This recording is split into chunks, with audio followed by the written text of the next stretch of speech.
I'm tired of people who are rich complaining about cancel culture. You can say whatever you want, you just have to be funny. It's getting harder and harder not to be a little explicitly political with all the fucked up shit that seems to be going on right now, which annoys me because ultimately our job is to be funny. Was there some kind of like curse on Town that once everyone leaves their life gets better? It's possible, because my life just fucking rocketed up. The best interactions I've ever had with a crowd member are just people that actually don't want to talk. I'll go AWOOGA when it's appropriate to AWOOGA. You show me a nice pair of titties, I'll AWOOGA. I'm fucking fat as shit. I'm not a leading man. You know what I mean? Like everything. Listen, it's fine. I'm okay. Don't say that about my friend that I just met.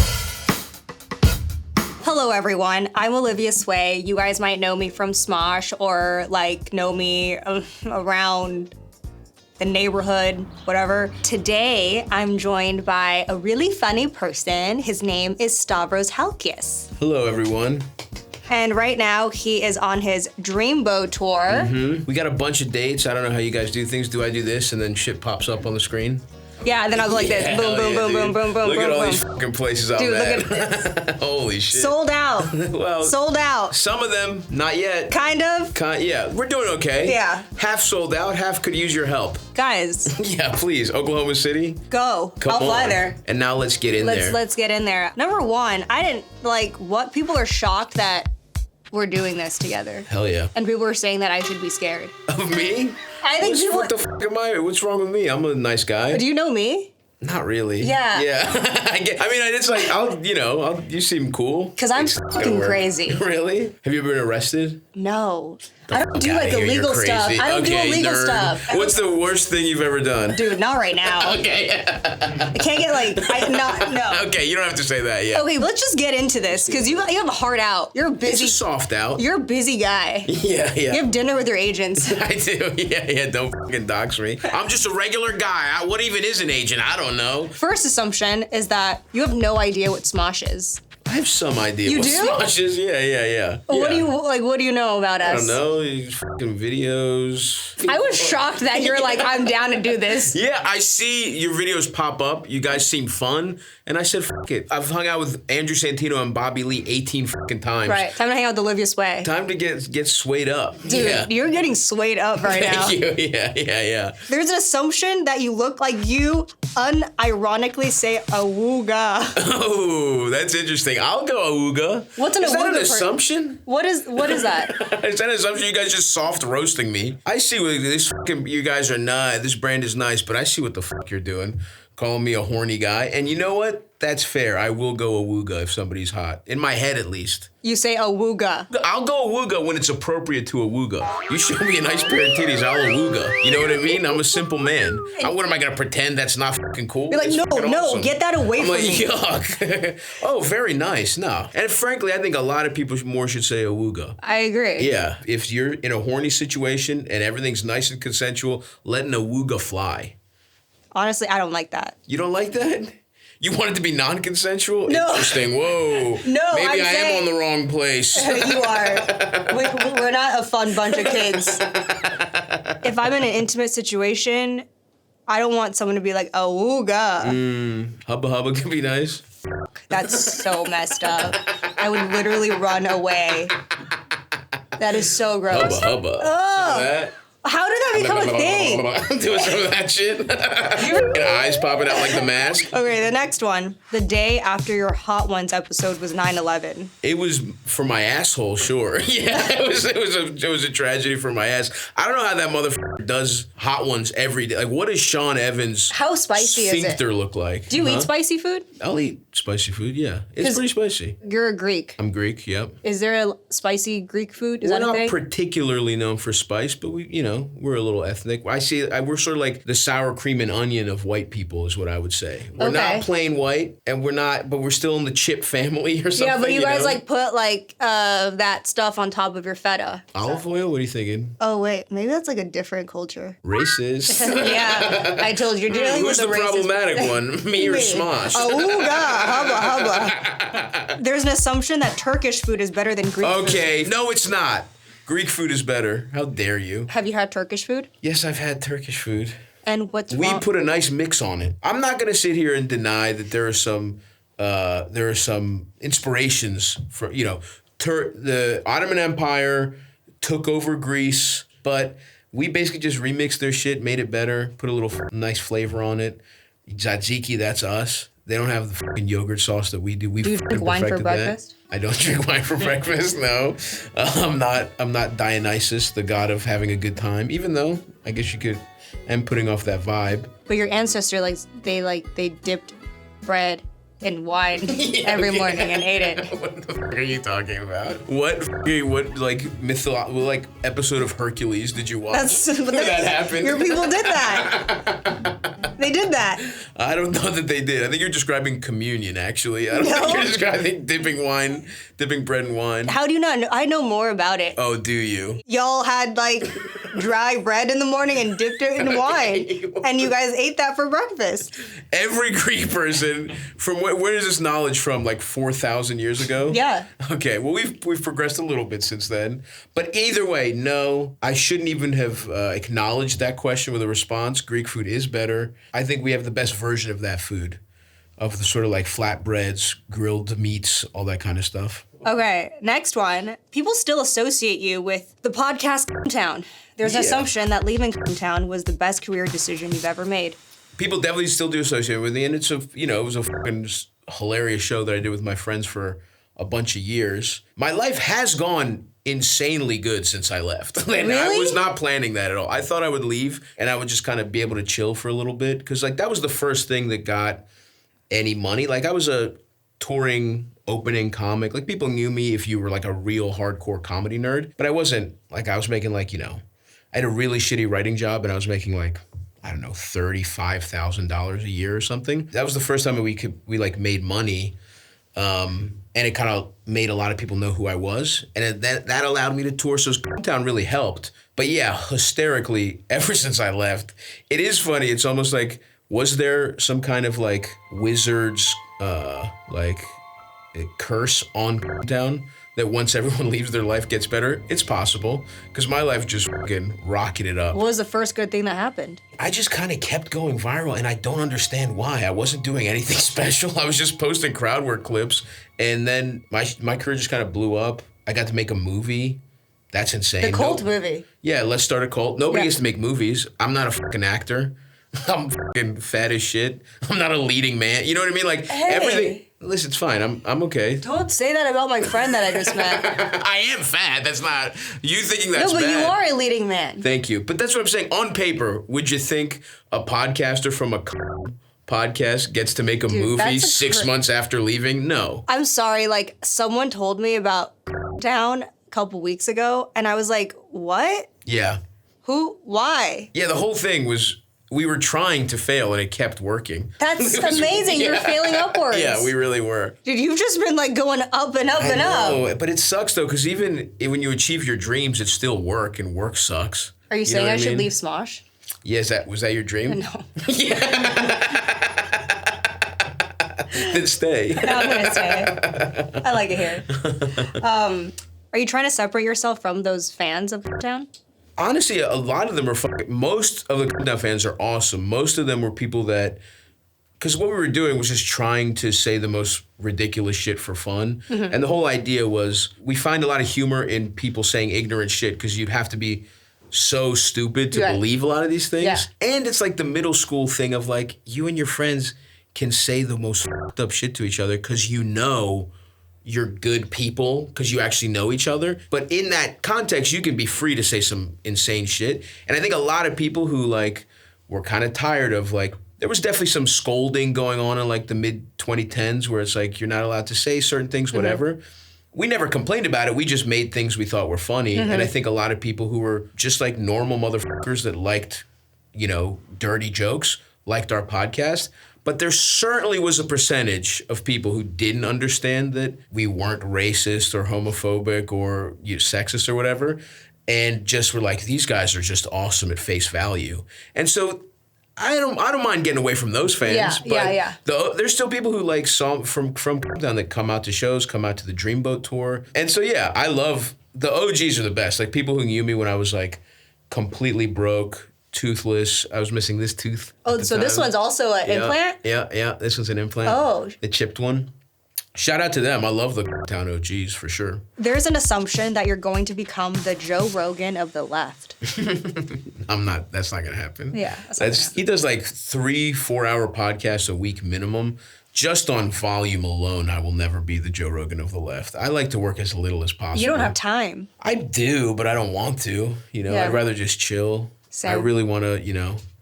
What am I watching right now? I got a Severance to catch up on. I fall behind since I've been on tour. I like hanging out and chilling way more than working. By myself with a couple associates. You know. Like work people? No, friends. Friends and associates. Yeah. I also don't think comedians should be political necessarily. I think sometimes you can't help it.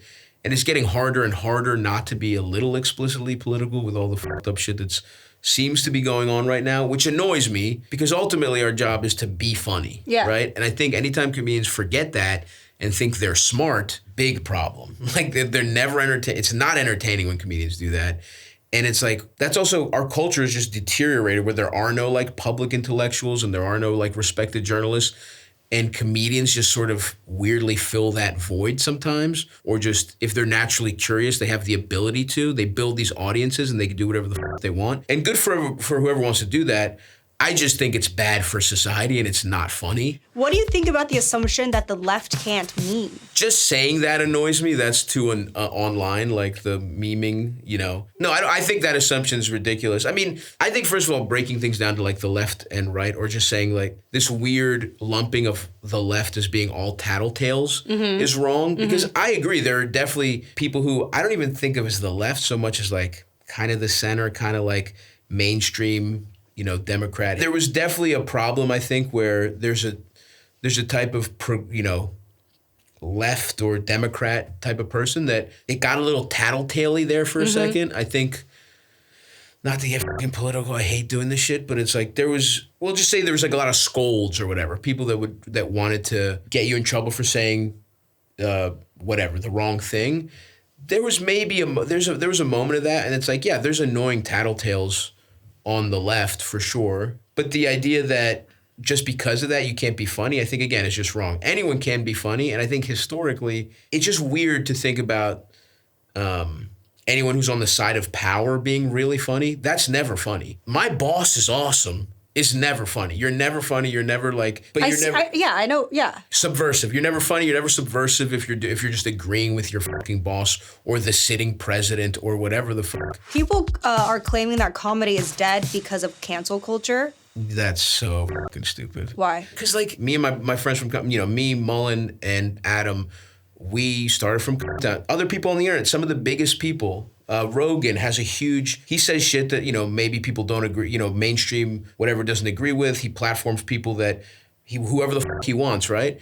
And whether you like him or not, he's one of the biggest media entities in the world, right? And so that stuff's just fake. I'm tired of people who are fucking rich complaining about cancel culture. You can say whatever the fuck you want. You just have to be funny. You know, I say things that people don't agree with, and some people fucking hate some of my beliefs, but whatever, they'll still laugh. And some of my favorite comedians, some of my favorite specials, I don't agree with, but they're fucking funny. Patrice O'Neill, Elephant in the Room might be one of my favorite specials of all time. He says some wildly misogynistic shit on that I don't agree with, like, in my day-to-day life, but it's hilarious for someone to be so funny that they can make me laugh at something I don't agree with, and that's what comedy's about. And I think comedians who complain about that are just lazy. And Seinfeld said it when he kind of apologized for what he said about like cancel culture. And he said, like, that's the job of a comedian. If the goalposts move, your job is to find the goalpost. It's not to complain about people stopping you. You just got to get a laugh anyway. There's an assumption that if you want to be a comedian, you should put yourself in as many weird situations as possible. No. I think you should just fucking do comedy. I think you should just try and get. I guess that's my answer. If you go looking for it, it's kind of lame. But if you just live a fucked up life, and you know. Have you lived a fucked up life? Yeah, it's been kind of weird. A lot of weird shit has happened to me. Like spooky stuff? Nothing spooky, just more like sexual humiliations. Okay. Yeah, most of those. That's kind of spooky to me. Yeah. Might not be spooky to you. Yeah. I guess busting fast is spooky. Not getting hard can be spooky. That's a new ghost story. Okay. Ooh. Too much ribeye to maintain an erection. Well, yeah, because you had a lot of brisket that one place, right? Yeah, I did have too much brisket to get hard. No chance my penis works after all the brisket in my blood right now. So I just want to throw that out there. Feel free to DM, but I will be limp-ing you at best. That was legit the beginning of me deciding I need to change my life. So do you still eat brisket? I haven't had brisket in a while, actually. I've switched to fillets, a less fatty cut of meat. Okay. And it's, not to get too graphic here, no problems. Okay. Since the fillet switch. Dude, I'm so happy for you. Thank you. Thank you so much for that. Yeah, no worries. There's an assumption that comedians are the meanest people on the planet. No. I mean... You're really nice. Thank you. I was scared. We can be very, very, cutting and kind of catty and, mean when we don't like somebody. I think comedians can be very shitty, particularly to other comedians they don't like, if I'm being honest. Some of the shit talking between friends is awesome, but that's everybody. I think the best kind of comedian, the whole point is to have a good time. That's the way I approach my life. That's the way I approach my shows is just be a fun person. Just have everybody having a better time around you. That's my philosophy towards it. Even roast comics, some of them aren't actually mean. They're just these weird little robots that know how to create the patterns for insults. And I think the more vulgar a comedian is, the nicer a person they are and the more clean Cosby, you know what I mean? The more they might be fucking supervillains. Yeah. So anyone who tells you how to behave, the whole point of comedians is just nobody, we don't want to have a real job. We just want to hang out. You just want to have fun. Yeah, just have a good time. How do you feel about hecklers? Do you think they're mean? They're not mean. It's just... they're dumb as shit. They're dumb and they're attention seeking. Yeah. I like doing crowd work, obviously. I think that's what's cool about stand-up is that every show, it is kind of interact. Even if they're not saying anything, each audience shapes how a show goes. Mm-hmm. Just with it's a really bizarre thing that a group of a couple hundred people that have never met will project the kind of energy together that they haven't even, it's just how it happens. It's like going to a strip club. It is, yeah, it can be like going to a strip club, yeah. If you get some guys really awoogaing out there. Dude, that's one thing I don't understand, about strip clubs. If you're a guy, you know that every guy there I don't know that everyone's hard. Really? I think there's some... Unless they had a lot of brisket. Yeah. That's a good business model. We serve brisket outside the strip club. Yeah. We guarantee no one's hard in there. Dude, so we all feel safe. You're just looking at tits, no hard dicks in this strip club. Yeah, and people like me will go there and feel... Smart. Really we show up comfortable. Yes, because everyone's been nerfed by brisket. It's a really good business. But yeah, hecklers, it's just sometimes they just want attention. And I think the best interactions I've ever had with a crowd member are just people that actually don't want to talk. Because then you're actually having a real conversation with someone. You're not some guy's been rehearsing this hilarious thing they think they're going to say that's going to get a big laugh.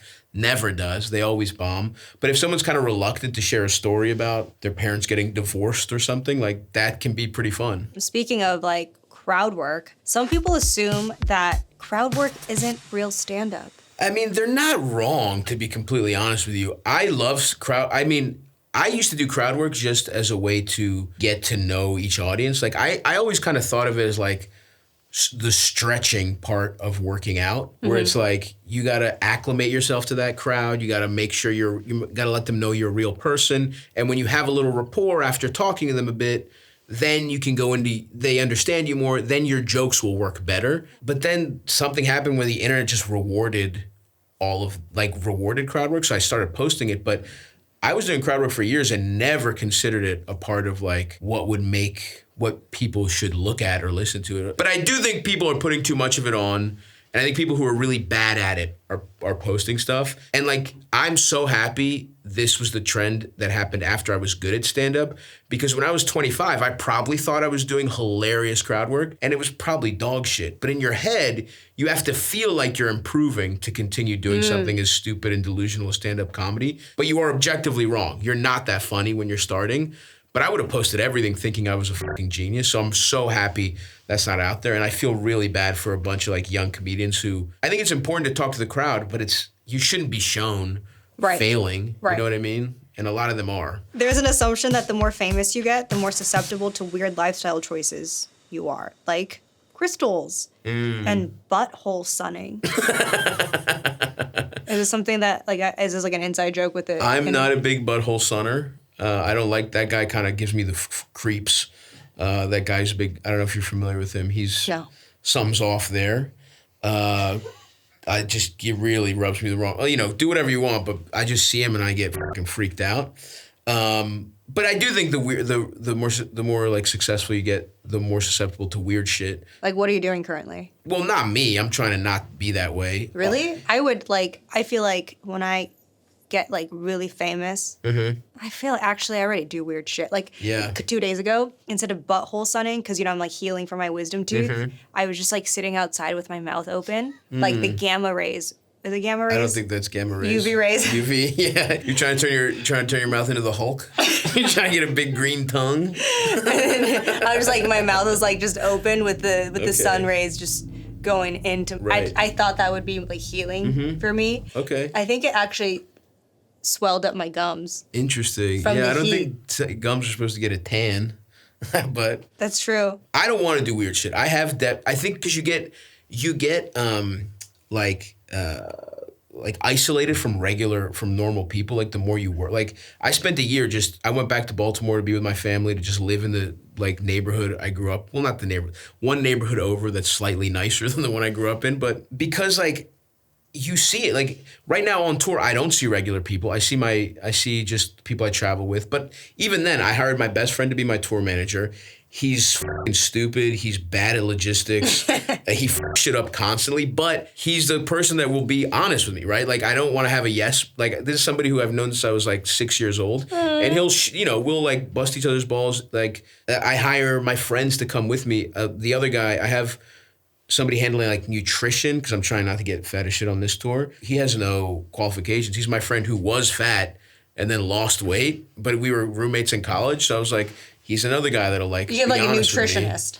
I just have a friend that, who is like sort of. Who aimed his eating disorder in a better direction for him, basically, away from sweets into like over-exercising and eating vegetables. Okay. But that's good. I need a little of that in my life. I'm a little, a little hedonistic. But yeah, I'm trying to, like, I don't want to be one of those weird guys. I don't want to be spreading my cheeks towards the sun. There's an assumption that you're going to write a self-help book based on all the advice you've given to people. Ooh. You're an advice guy. I like giving advice. Yeah. I think it's like, it's fun, I think I actually am good at it. I'm not good at like following my own, you know what I mean? Like, I know what to do right, I don't do it. But I think I am actually pretty good at advice. But yeah, I've thought about that in the past, to write a self-help What's your book. sign? Let me guess. Go ahead. Yeah. You're a Cancer or an Aquarius?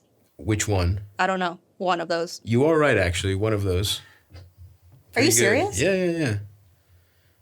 Okay, narrow it down. Now you got two.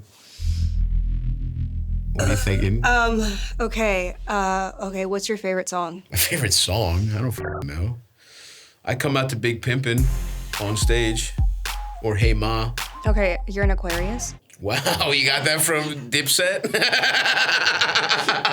Yeah, I am. Look at you. No way. You just guessed right, but I will. Okay, how do you know I just guessed? I got a vibe. Why did you think Aquarius? Because you just give off that vibe. Okay, all right. Because like you're it's an been Aquarius. a while. It's been a while since a girl made me download CoStar, so I don't remember what that means anymore. But I'll believe you. Because I've like hung out with Aquarius men. They kind of give off that energy. Interesting. Okay. They give Who good else? advice. I think they're like hard to date or something like that. That is true. Yeah, that's historically been true. But I don't know me. that about you or anything. We just met. Can I give you advice? Yo, see, this is part of it. But yeah, go ahead. What's your problem? Huh?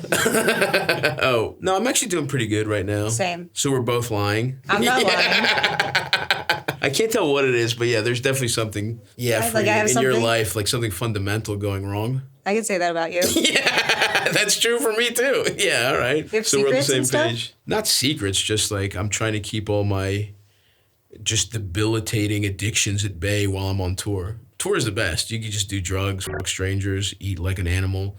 It's awesome, but all that stuff ruins your life. Oh, I would not be good on At tour. touring? No. Why?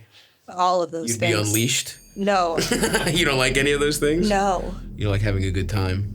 You don't like fun? I actually don't really like fun. I'm getting that. Yeah. I'm getting that vibe. Would you have porridge for breakfast every day? Well, yeah, I actually did because I know my you do. wisdom teeth. Yeah, okay. I think I like tour too much. That I don't want to be off tour because then afterwards I'll be like, what the fuck is my life? That's what I'm saying. You know what I Seems like mean? you've confined yourself to a prison, to a life of routine, and you need to break out. Exactly. What we're going to do together. Yeah, come on the tour bus. There's an extra bunk. I'm really high maintenance. Yeah, again, not surprising at all. Okay. What made you think that I was high maintenance? It's just, I don't know. Yeah. You know how you said Aquarius is a vibe? High maintenance is a vibe. You know how Aquarius men are hard to date? You don't even know my sign. Doesn't matter. I'm just high maintenance is my sign. Yeah, exactly right. You have a series on YouTube called Stavi Gets Ripped, and there's another assumption that by this time next year, you will be absolutely shredded. Ooh, I don't know about shredded, but I'd like to I'd like to lose a little weight. I was doing pretty good. Last year, I lost like 40 pounds, which is good, but I still wear the same clothes. But you said you lost 50 pounds, but then you also gained 45. So this is a running theme in my life. I do this a lot. Where that was on a special I shot, I guess 4 years ago, and I pretty much did that this time again. Where I gained. This time I did it in the opposite, where I gained 50, and I've lost 40 since then. But this time's different. We got my friend George. Who's sort of a nutritionist. Who's just, not at all a nutritionist, a programmer that used to be fat. But he's, right now as we speak, as we're doing this, he's going to Costco to get us some sumo oranges. He's getting us some beef actually. They got some good sirloin beef. So he does some shopping. And I think I'm going to survive this tour and not gain a ton of weight. I'm still working out. I'm getting fucking yoked, as you can tell. Yeah. But yeah, I won't be absolutely shredded, but I'll be nicely in the 200, 270s maybe, this time next year, maybe even 250, who knows? I'll see you next year. Let's come back. Yeah. What do you think about the stereotype that the hotter people get, the less funny they become? I think that's generally true. Okay. It's also I think it's developmental. I think if you weren't hot at key moments of your life, you had to develop other things, whether that's a sense of humor or talent or just being nice. You know what I mean? I think really what it comes down to is hot people just were handed things and didn't maybe realize it. And so they didn't have to work on any other part of themselves. Whereas if you were insecure about something or you were being picked on or oftentimes those things go hand in hand. You have something to be insecure about, people are going to make fun of you, so you're going to get funnier just as a defense mechanism at first. That's kind of what happened to me. I really people were f***ing with me when I was a kid, and then I realized I was really good at bullying, and so they brought it out of me. I was innocent until I had to get back at them. Yeah, and it must be pretty funny to realize the guy who f***ed with me in middle school. His job now is to kind of fuck with people. So it must feel kind of nice. At least. The school bully actually made something. Yeah, I did something. I made something of myself. Those skills actually have helped put food on my family's table. You made a movie called Let's Start a Cult. I did. There's an assumption that you would actually start a real cult. Ooh. Cult leaders kind of have it figured out. They're yeah, you guys got to give me all your money, and God said I get to fuck your wives, too. That's not a bad setup. You know what I mean? But just the logistics and a lot of finding logistics. The compound. Yeah. Real estate's tough these days. But look, you set me up in a way where I just wear flowing garments, and I get the best room in a mansion, and I get to fuck whoever I want in the thing, and everybody cooks for me. Doesn't sound that bad. Why are they always wearing flowy garments? I don't know. But it does. I think there's something psychological. Well, maybe it's very godlike, maybe. Grecian. Maybe everybody's having fucking wine and bread for breakfast. Yeah, on my cult, we're going to have wine and bread for breakfast. Yeah. Stale bread. Yeah. But also, back in the day, the wine didn't have that much alcohol in it. Okay. It was just And what day is this? Just out of curiosity. August. Around yeah, give us a year. 18. 18. Yeah.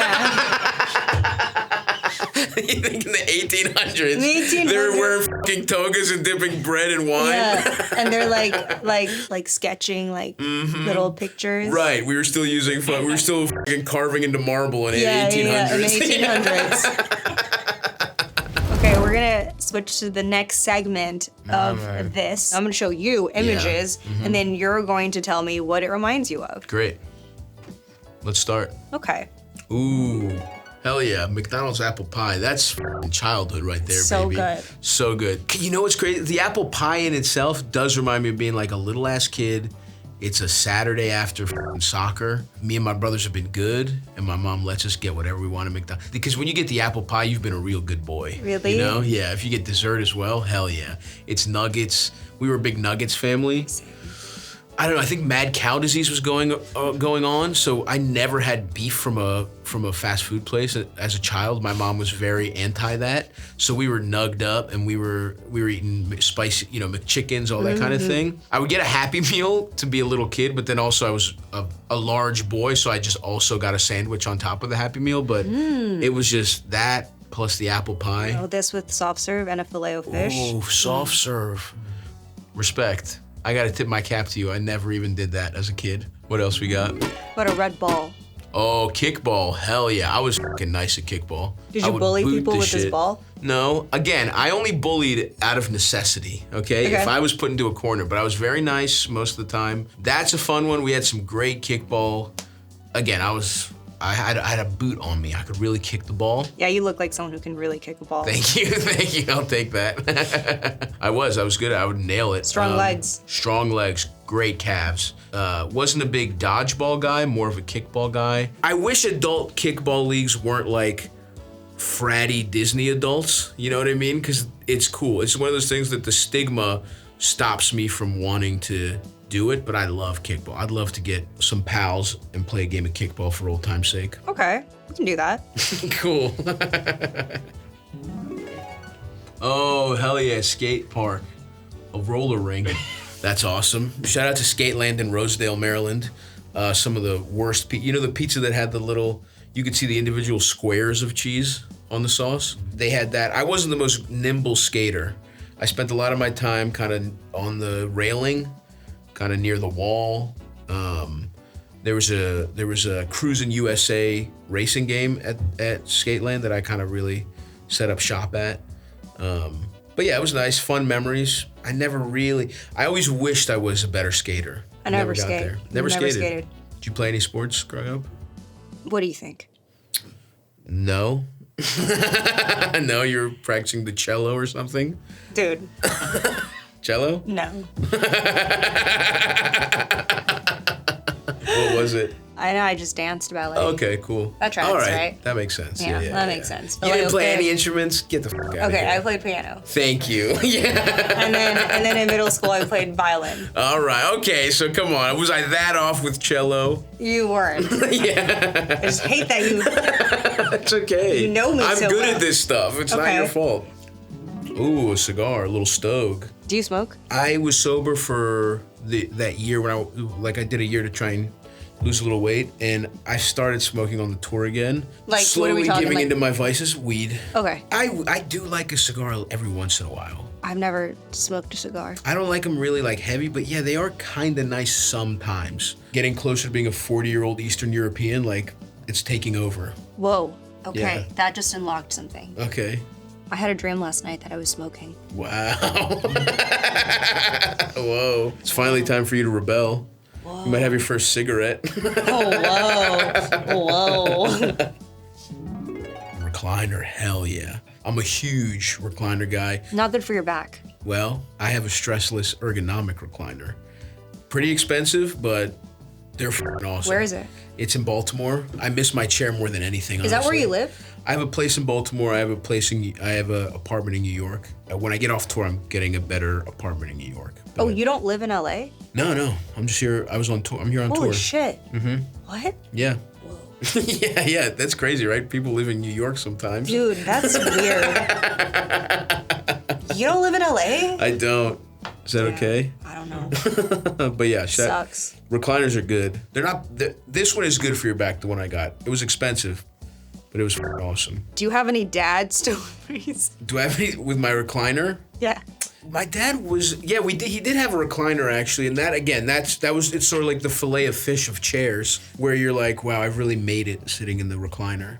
It was like a big, like when my dad wasn't there, and I was like 13, I got the nerve to sit in the recliner, and that again felt like a mark of growing up, of being an adult man. Yeah. Now I just have a fucked up back, so I need a special chair to not hurt. Mowing the grass seems fun. I never grew up in a place with grass. I grew up in Baltimore. I live in New York now. I'd like to have grass someday, and I think riding on a mower seems like a very fun American thing to do, but I never had any. I don't want to do a push mower. I'm not interested in that at all.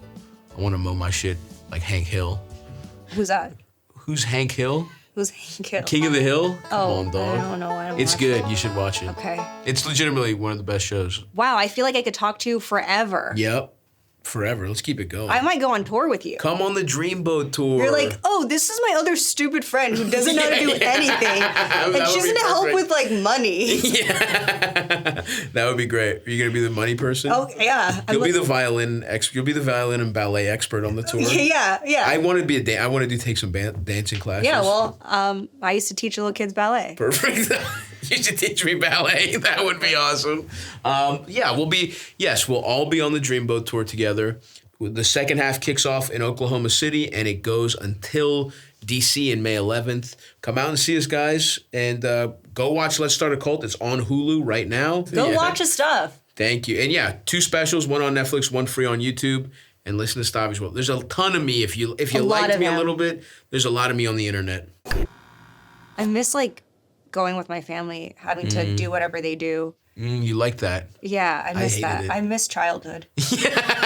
You miss the comforts of childhood? Yeah, just like not having to make any around. decisions? Yeah. You're a pretty regimented person? No. You're not? Okay, never mind. I mean, what do you mean? Like, do you have a routine you stick to? Every day. Yeah, just in general? Yeah, I like wake up.